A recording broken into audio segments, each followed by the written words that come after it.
আসসালামু আলাইকুম হুজুর। ওয়ালাইকুম আসসালাম। আপনি চেয়ারে বসেন।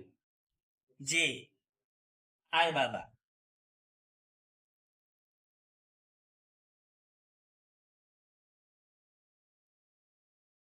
বলছি হুজুর, আমার এই ছেলেটা আমি মাদ্রাসায় ভর্তি করতে চাচ্ছিলাম। জি, অবশ্যই ভর্তি করাবেন। তা কোন বিভাগে ভর্তি করাবেন?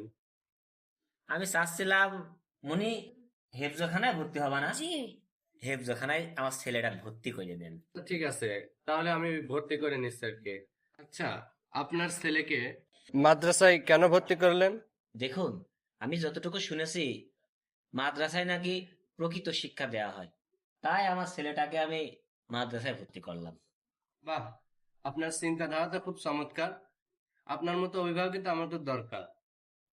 তাহলে প্রত্যেক পরিবারের সন্তানেরা এমন দিনী শিক্ষায় শিক্ষিত হতে পারবে। জি অবশ্যই। তেমনি কালকের থেকে ক্লাস শুরু হবিনি, ক্লাস করা লাগবেন কিন্তু। জি, চল বাবা হুজুর, আসি তাহলে।